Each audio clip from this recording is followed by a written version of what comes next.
वहीं आपको बताएं, इजराइल ने दुनिया भर के मुस्लिम देशों के सिर में दर्द कर दिया है, क्योंकि इजराइल के पीएम नेतन्याहू ने एक अफ्रीकी देश सोमालीलैंड को एक स्वतंत्र देश के रूप में मान्यता दे दी है।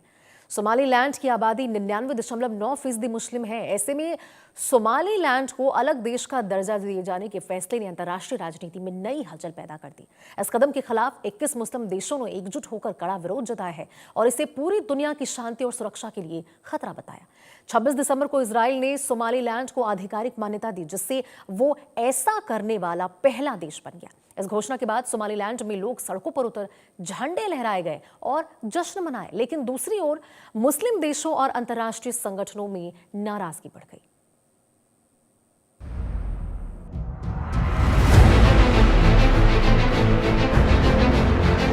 मिडिल ईस्ट में इजराइल एकमात्र यहूदी देश है और अकेले इजराइल ने पूरे मिडिल ईस्ट में अपना सिक्का जमा रखा है। आसपास मौजूद तमाम मुस्लिम देश उससे खौफ खाते हैं। 7 अक्टूबर 2023 को इजराइल में हमास ने जो हमला किया, हमास और गाजा में जो तबाही मचाई, उसे पूरी दुनिया जानती है। तब से लेकर अब तक मिडिल ईस्ट धीरे धीरे ही सही जंग की आग में जल रहा है। अब इजराइल ने एक ऐसा दांव चल दिया है जिसके बाद तमाम मुस्लिम देश उसके खिलाफ एकजुट हो गए।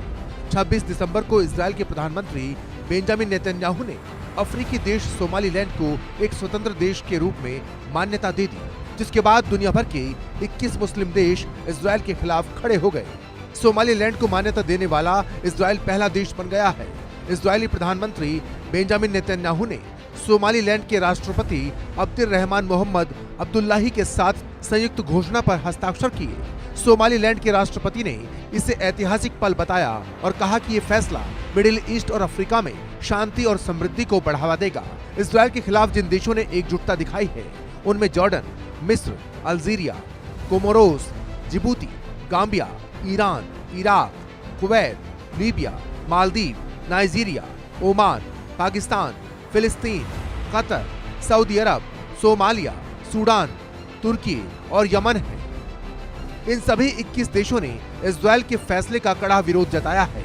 इनका कहना है कि सोमालिया रिपब्लिकन के सोमालीलैंड क्षेत्र को इजराइल की मान्यता देने को हम खारिज करते हैं। ऐसा कदम हॉर्न ऑफ अफ्रीका और लाल सागर के साथ पूरी दुनिया की शांति और सुरक्षा पर असर डालेगा।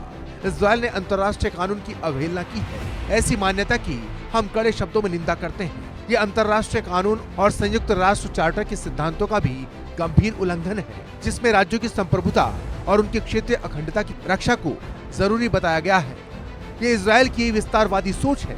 हम सोमालिया रिपब्लिकन की संप्रभुता का पूरा समर्थन करते हैं। सोमालिया की एकता, उसकी क्षेत्रीय अखंडता या संप्रभुता को कमजोर करने वाले किसी भी कदम का हम खंडन करते हैं। इतना ही नहीं, मुस्लिम देशों ने ये भी कहा कि किसी देश के हिस्से को अलग मान्यता देना अंतर्राष्ट्रीय शांति और सुरक्षा के लिए गंभीर खतरा है। साथ ही अंतर्राष्ट्रीय कानून और यूएन चार्टर के मूल सिद्धांतों का सीधा उल्लंघन है।